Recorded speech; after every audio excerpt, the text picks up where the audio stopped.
Hello Elliot, tu vas bien? Hello, nickel et toi? Impeccable. Sujet du jour, comment faire pour ne pas perdre 50, 60, voire même 80% de ses revenus pour ceux qui vendent des backlinks, pour ceux qui vendent des liens. On voit que notamment l'offre augmente de plus en plus potentiellement de concurrents. Comment sortir du lot? Comment essayer de proposer des offres attractives pour des clients et essayer d'avoir un business croissant autour de la vente de liens? Est-ce que c'est possible selon toi? Complètement, ouais, complètement, comme tu le dis, bah, il y a des gros vendeurs de liens qui ont des réseaux, énormes, hein. On connaît Cédric, on connaît Valérian, vous les avez déjà vus en conf et tout. Ils ont vraiment des méthodes et tout exceptionnelles, mais il y a quand même de plus en plus de petits, et quand je dis petits, c'est pas péjoratif, c'est des gens qui ont 50-100 sites ou qui ont 4-5 sites, qui font ça en plus, mais à la fin, ça fait quand même du monde qui vend du lien. Et l'annonceur qui l'achète sur une plateforme A, B ou C, qui l'achète sur un réseau privé ou qui l'achète sur une marketplace de vendeurs de liens, en fait, parce que c'est ça quand tu vas chez des plateformes. Bah, en fait, tu as une masse de sites sur lesquels tu peux acheter, et toi, l'annonceur, tu as peut-être besoin que 10 ou 15 liens, quoi. Donc comment tu fais en sorte que c'est à ces 10-15 personnes que tu achètes? Et donc il y a la montée de la concurrence, mais il y a aussi un changement un petit peu du netlinking, où on voit avec l'arrivée des moteurs, ChatGPT, Claude, Co, GSE, où on a besoin d'être présent dans les datasets, qu'ils soient fixes ou variables, ou qu'on a besoin d'être crawlé par ces IA, si tu veux. Donc pour moi, il y a le netlinking est en train d'évoluer. Les revenus sont pour l'instant stables, mais l'idée, c'était de parler de comment on peut, préparer demain l'avenir et commencer à évoluer sur un netlinking un peu plus quali, tu vois? Ouais, Le sujet étant pas de dire que, du contenu un peu plan-plan, sur un expiré, ça marche pas. Ça marche très bien. Mais c'est de se dire justement, quand est-ce qu'on commence à se préparer pour que dans 2, 3, 5 ans, 10 ans, j'en ai aucune idée, ça change complètement. Bah, comment est-ce qu'on sera prêt pour faire ça, quoi? carrément. Et là, si tu avais du coup, par exemple, trois idées à exploiter pour mon business de vente de liens et pour que je fasse pas tout simplement comme tout le monde d'ici 1, 2, 3 ans. Sur quoi je pourrais me dissocier, sur quoi je pourrais faire la différence? Moi, je pense que le premier point, c'est vraiment le contenu, parce que le backlink sert, à faire positionner, ton site web, si tu veux, sur Google. On a bien compris qu'aujourd'hui, ChatGPT, ou Perplexity, pour répondre aux questions ou aux requêtes qu'on leur fait, bah, ils utilisent notamment ils viennent crawler Google. Donc en fait, bah, ils viennent demander à Google: «Quel est ton top 10, quel est ton top 20?» Ils récupèrent des contenus qui sont présents dans le top 20 sur Google. Donc si toi, ton site web en tant qu'e-commerçant, il est présent sur le top 20 de Google, ChatGPT et Perplexity vont être plus à même de te citer. C'est pas aussi simple que ça. Vous avez une conf SEO Summit de Sylvain Perronnet qui va en parler exactement, plus détaillé, mais c'est un peu le principe. Donc tu as quand même besoin de backlink, mais tu as aussi besoin de donner de la data aux IA. Tu as aussi besoin d'expliquer à ChatGPT pourquoi ta marque elle est au-dessus des autres, pourquoi tu as un prix un peu plus intéressant ou pourquoi tu es plus cher, pourquoi il faut te choisir toi et ainsi de suite. Tu vois? Comment fonctionne ta boîte, ton SAV, qui sont tes créateurs, gérer les entités nommées aussi. Bah, en fait, ça se fait en publiant des contenus sur le web. Et je me dis que moi je parlais de netlinking éditorial il y a déjà quelques années, et c'est un peu le move que je vois faire et que je pense qu'il sera intéressant de faire, c'est de dire: on va faire de plus en plus des contenus orientés sur la marque. Un peu du journalistique. C'est-à-dire qu'au lieu de faire une requête qui est: «Comment installer une machine à laver dans mon appartement de 22 mètres carrés?», c'est plutôt de dire: «Comment Darty, gère son SAV?» Ou «Est-ce que Darty est une marque de confiance?» Ou «Pourquoi est-ce qu'il faut que j'achète la marque de lave-linge, Liverpool?» Je suis très mauvais en marque de lave-linge, mais voilà, tu vois? Et c'est plutôt des contenus qui sont dans une logique de bah, journalistique, d'investigation, tu vois? Évidemment que c'est manipulé, évidemment qu'on va dire que la marque c'est la meilleure, que les gens sont les plus extraordinaires du monde, que les prix sont les moins chers et tout. Mais tu es plutôt dans une logique de, en plus de faire un backlink, de donner de la data et d'associer des entités entre elles, tu vois?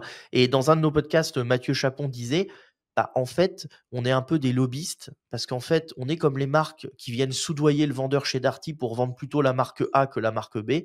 Bah, nous, on soudoie les IA, on est des lobbyistes pour dire à ChatGPT, à Perplexity: "Cite un peu plus ma marque que celle de mon copain".» Et pour ça passe par publier des contenus. Alan Cladix en parle très bien.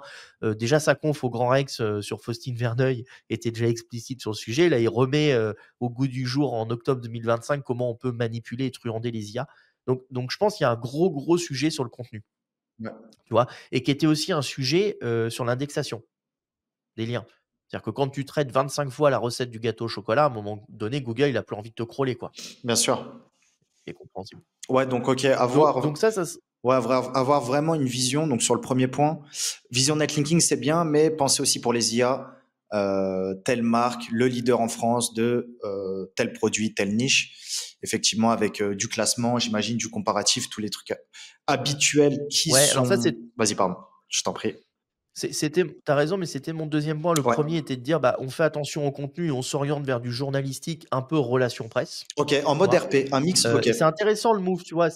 C'est quand même intéressant. Je dis pas de changer ton réseau de sites, de mettre tes sites à la Bien poubelle et tout. sûr. Je dis juste que peut-être que sur les contenus que tu écris, tu vois, Ouais. faut peut-être commencer à s'orienter sur des choses un peu plus élevées et peut-être que ton contenu, faut pas le vendre 10 € quand tu fais ça. Mm. Peut-être qu'il y a vraiment 50 € de rédaction de contenu parce que même si tu génères avec de l'IA, il y a pas de problème avec ça, mais tu as des prompts adaptés, tu rentres de la data, tu vas faire quelques recherches sur la marque et bah, tu génères un contenu qui est un peu plus évolué. Tu demandes peut-être une interview à ton client. Bah, est-ce que votre directeur marketing, il peut pas m'écrire 20 lignes sur pourquoi est-ce qu'il a conçu telle offre, tu vois, ou pour qui elle s'adresse?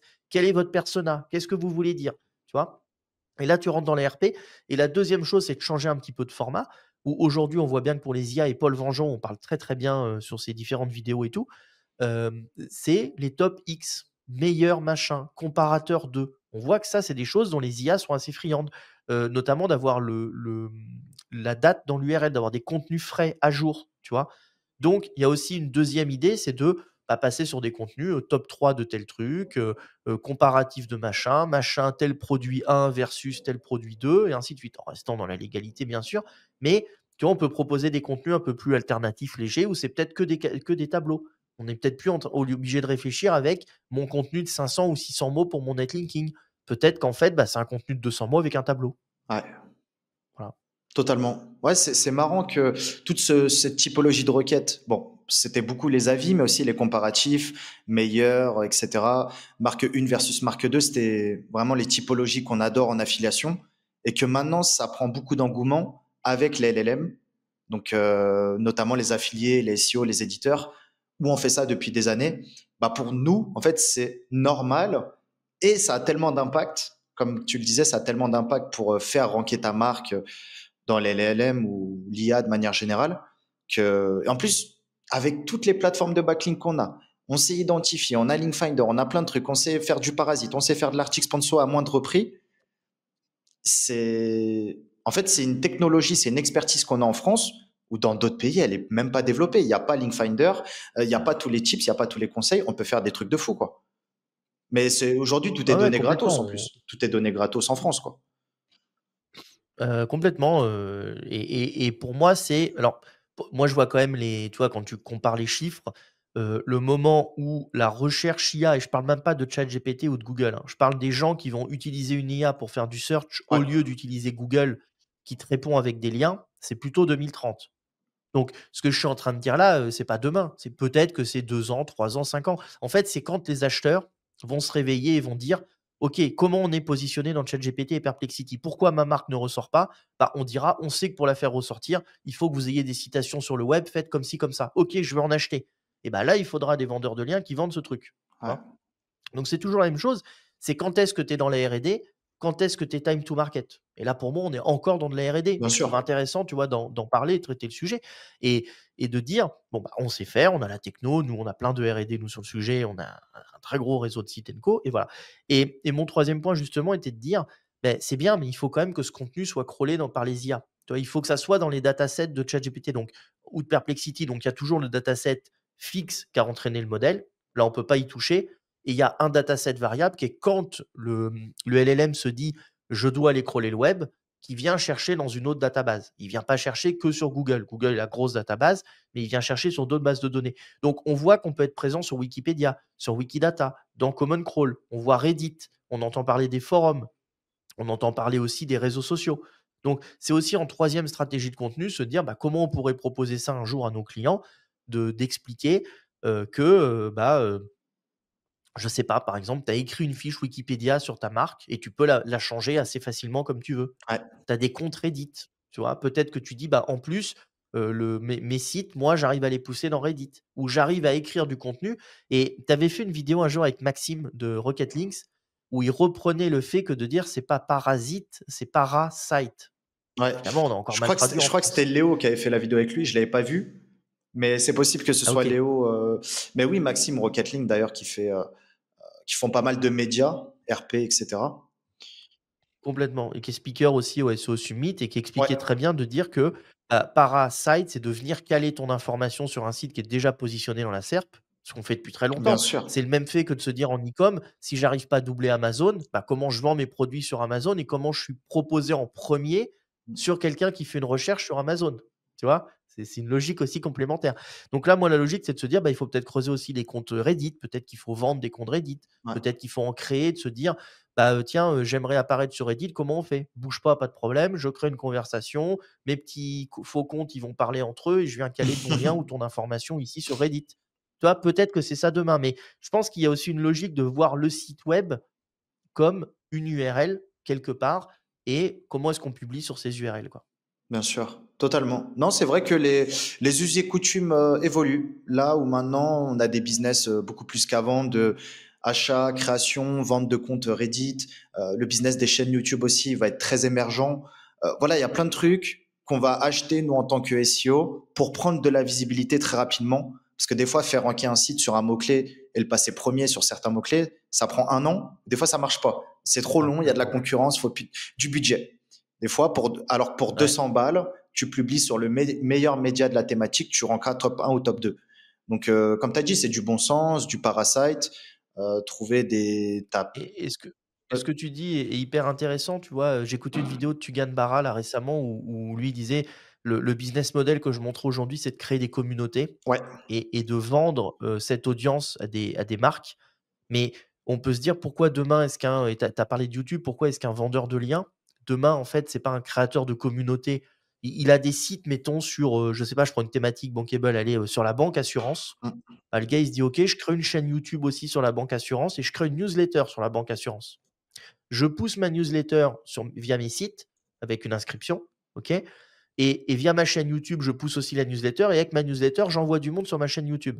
Bah, en fait, dans l'offre que tu as à vendre, tu dis: «OK, je vous vends des liens, c'est très bien. Vous voudriez pas aller un peu plus loin? On fait une vidéo un peu reportage sur ma chaîne YouTube et dans ma newsletter, on va vous la pousser». Bah, en fait, d'un coup, ton offre, tu es plus un bête vendeur de liens, tu vois? Tu amènes quand même de la valeur ajoutée, quelque chose et je pense que ces offres-là, on en trouvera de plus en plus. Ça peut être aussi alors c'est dur à faire avec sa personne parce que tu es enfermé dans une niche, mais ça peut être publié aussi sur ton compte LinkedIn, un peu en tant que personne, tu vois? mm. Mais tu peux imaginer aussi créer un peu des profils ou des chaînes, un peu mystères ou IA. On voit déjà qu'au Japon, en Chine, des gens sont fans d'une IA et c'est clairement identifié. Donc peut-être que tu crées un influenceur virtuel, sur tes thématiques de pool de sites, quoi. Hein? Ouais, complètement. C'est vrai que là, en fait, depuis des années, on se suffit largement à faire du SEO, donc du contenu et des backlinks. Là, de plus en plus, ça change. Enfin, on dit ça à chaque fois et quand même, le contenu et les backlinks suffisent Ça amplement. évolue. Ça évolue, exactement. Mais c'est vrai que tu as des gens qui ont toujours été avant-gardistes, qui avaient les bonnes idées, mais en fait, le marché s'y prêtait pas. Je te donne l'exemple de Olivier Aubé. C'était il y a 7 8 ans. Et il vendait, non pas des PBN, mais il vendait des réseaux enfin, je sais pas s'il les vendait Il vraiment. appelait ça du PBN, c'était du Persona Blog Network et Ouais, il créait des voilà, réseaux de des personas. réseaux de persona. C'était très avancé son truc et en Ouais, fait, ça devrait être maintenant son c'est offre. ça. Son truc, il a été 8 ans en avance. On a tous eu des idées et même en 2025, des fois, c'est trop tôt. Et là, typiquement, bah ouais, demain, tu as une offre, tu vends une chaîne YouTube, un compte LinkedIn, des comptes boostés, Twitter, etc. Tout ça profitera à développer ta marque, profitera à générer du trafic marque, profitera à ton ranking, à ton CTR. Et voilà, hein, c'est sûr qu'il faut toujours avoir des coups Et d'avance. et même là, on en parle et je pense qu'on n'est pas time to market là. On Et est en encore trop plus, tôt dans ce qu'on dit, les totalement. trucs évoluent, c'est pas encore figé, je pense que les gens sont pas prêts à acheter ça. Mais comme c'est long et que ça se crée, c'est bien aussi de l'ancrer dans l'esprit des gens et de se dire: «Bah, commencez à préparer demain, foncez pas on voit que le mur arrive assez vite quand même, essayez de l'éviter, quoi». Bien sûr. Non, totalement. Et des fois, il faut, tu sais, pour apprécier quelque chose que tu as, il faut le perdre. Et c'est comme l'achat de Traffic Pop. Ça marche tellement bien que les gens sont réticents et le jour où ça fonctionnera plus, bah, tout le monde va dire, bon, bah voilà, j'aurais dû le tester avant. Mais en fait, Ah, Comme tu as dit, quand tu fais de la complètement raison. Moi, R&D, quand tu as un truc qui fonctionne et que tu peux te le permettre, voilà, tu fais pas ça sur n'importe quel client, c'est sûr, hein. Ça, moi, je m'adresse plus aux éditeurs. Mais voilà, ça fonctionne. Ouais, mais il y a une grosse époque, tu sais, tu dis ça, c'est hyper intéressant. Une grosse époque que je regrette, c'est quand tu avais ta machine à bouillie là. Ouais, ça marchait fort. En Que spam indexing, ouais. j'avais compris que ouais, en spam indexing, le seul truc qui manquait un peu, c'était d'intégrer des corpus sur TextGuru dedans. Ouais. Donc moi, je prenais des mots-clés assez proches, je balançais les corpus des 3 grammes dedans. Ça faisait des rankings de malade. J'avais fait des trucs sur des devis véranda et tout. J'étais avec un 2-3 devis à l'époque. Je faisais des trucs de devis véranda et tout. J'avais pas mal de j'envoyais vers des pages de vente de System.io parce que les mecs c'était assez carré. Ils vendaient et tu vois, en fait, mon gros regret, c'est de pas en avoir fait plus, en fait. C'est pas de m'être buté à me dire: «Chaque soir, je monte un site. Vas-y, pendant 90 jours, je veux C'est 90 ça. sites. Je vais avoir de la perte, je vais des trucs qu'on pas prendre et tout, mais j'en avais fait 4-5. Il y a eu des réussites et des échecs, mais sur les échecs, ça avait été beau. Sur les réussites, ça avait été beau. Je me dis: «Si j'avais démultiplié l'acharnement de produire, en fait, j'aurais pas eu 2 belles réussites, j'aurais peut-être eu 20 belles réussites, quoi». Bien sûr. Et c'est vrai que c'est compliqué, tu peux pas tout saisir, hein. On a tous le FOMO. On sait qu'il y a des business qui peuvent potentiellement fonctionner mieux que d'autres. Mais bon, on voit que rester focus, c'est ça qui paye quand même. Parce que des fois, il y a des business, il y a rien de sexy, etc. Toi, par exemple, typiquement, si on parle du SEO Summit, tu as les épaules pour devenir, si ce n'est peut-être déjà le cas, l'événement numéro un en France sur la partie SEO et IA. Et c'est vrai que demain, bon, bah, évidemment, comme tout le monde, comme moi, si tu as le FOMO de vouloir tout tester, etc., bah, tu perdras ce truc-là de faire les meilleurs events tous les 6 mois ou tous les ans. Et c'est vrai qu'on est, Oui, bon, oui, on est complètement. beaucoup tenté, mais c'est le plus dur. C'est le plus Il y a dur. le côté un peu fun, Bien sûr, la mais après passion. il y avait un côté dans ce truc-là aussi où tu mets en place une fois et potentiellement ça tourne 8 mois, 10 mois, Ouais, heu, tranquille. Donc il y a aussi ce côté où je bosse pas, c'est pas, 90 c'est pas bien tout le sûr. temps un site et il faut tout le temps faire. C'est une fois que tu mets en place, tu peux laisser tourner. Mais je suis d'accord avec toi sur le focus et je pense déjà qu'on est le plus grand événement SEO de France. Magnifique. Et on va aller chercher l'Europe, alors c'est toujours pareil, grand, est-ce que tu comptes le nombre de participants, le chiffre d'affaires, le nombre de sponsors? On est toujours le premier En de termes sa niche, d'influence, en créant sa voilà. niche. C'est Oui, ça. je pense vraiment. Après, on a aussi l'objectif d'aller chercher l'Europe, tu vois? L'idée, c'est pas de se rester cantonné à la France, quoi. Magnifique. Est-ce que avant de terminer cette vidéo, est-ce que tu aurais peut-être, tu penserais à un tips très simple ou avancé, middle ou n'importe, sur le sujet comme on disait, bah, là on avait parlé des Vente de IA, liens? ouais, vente de liens, mais également IA. Voilà, un petit truc, un petit quick win que peut-être pas grand monde fait ou que trop de gens sous-estiment et que tu conseillerais à implémenter. Non, je vais encore pas révéler un énorme secret, je suis désolé, mais le vrai truc, c'est si j'ai un conseil, c'est de faire. Arrêtez de vous poser la question: «Est-ce que ça marche?» Donc, est-ce que le dropshipping, ça marche en 2025? Oui, le e-commerce, ça marche. Est-ce que vendre des liens, ça fait des sous? Oui, ça fait des sous. Faites. Arrêtez de vous poser 50 questions. Il y a des gens, ça fait 10 ans qu'ils se posent des questions. Il y en a d'autres, ça fait 10 ans qu'ils font des sous. Donc, faites. On sait que monter des sites de la bonne manière et de les mettre sur les plateformes, ça fonctionne. Il y a des sous à faire. Est-ce que ça fait moins qu'il y a 10 ans? J'en sais rien. Est-ce que ça fait plus? Je sais pas. Mais ça peut vous faire un complément de revenu. Tout à l'heure, je parlais de mon expérience perso. J'aurais dû faire tel truc. Bah, vous ne dites pas: «Ouais, je devrais». OK, chaque jour 2 heures, un site web. Pendant 90 jours, ça vous fait un réseau de 90 sites, peut-être avec 4 000 à 5 000 € d'investissement, pour les achats des noms de domaine et l'hébergement. Voilà, et là, vous avez un réseau qui peut ramener cette somme-là tous les mois. C'est pas Voilà, donc faites. Ouais, bah, je suis d'accord, hein. Pour terminer, tu as toujours ce biais-là. Tu dis, c'est un business qui existe depuis 5 10 ans, donc c'est blindé. C'est comme en affiliation, tout le monde pense ça. Mais ce qu'il faut comprendre, c'est que tu as des gens qui sortent de ce business, qui font ça depuis des années, qui par lassitude sortent et font autre chose. Mais moi, des vendeurs de liens, tous les mois, j'en forme. Tous les mois, j'ai des nouveaux membres dans mes formations. Et parmi eux, il y en a qui en vivent très bien, qui font 1000 balles par mois. Bon, pas suffisant pour en vivre, mais il y en a, dès qu'ils atteignent 2000, 2005, bah voilà, ils se mettent en indépendant. Et malgré que ce soit que beaucoup disent oui, l'âge d'or est passé, etc. Même si l'âge d'or est passé, tu peux toujours faire 2000, 3000, 5000 par mois, tu vois. Et il y en a qui se font beaucoup plus et qui ne sont pas sur les Ouais, ouais, réseaux, puis qui il y a une bossent en question aussi, discret. faut regarder de la marge et de la rentabilité. L'âge d'or est passé, mais à l'époque, l'âge d'or, les hébergements, c'était pas ces prix-là. Tu avais pas des automatisations, tu achetais ton contenu. Alors peut-être qu'il avait, 20 ou 30 ou 40 de chiffre d'affaires en plus, mais il payait tous ses contenus 30 ou 40 €. Aujourd'hui, le contenu est quasi gratuit ou des bons prompts et un bon process ou un N8N. Même un serveur N8N, c'est 10 € sur un VPS. Bah, à l'époque, j'aurais bien voulu que ça me coûte 10 balles, moi, mes contenus et tout ça. Donc en fait, il faut prendre, voilà, il n'y aura pas de meilleure période 2. Le meilleur moment de faire, c'est maintenant. Super. Bah, merci Elliot pour tous tes conseils. Et si vous avez kiffé, bah, un petit like, un petit commentaire. Et je te dis à très Yes, vite, Elliot. posez vos questions sous la vidéo, je passerai pour y répondre gentiment. Merci Romain, ciao. Magnifique. Salut. Ciao.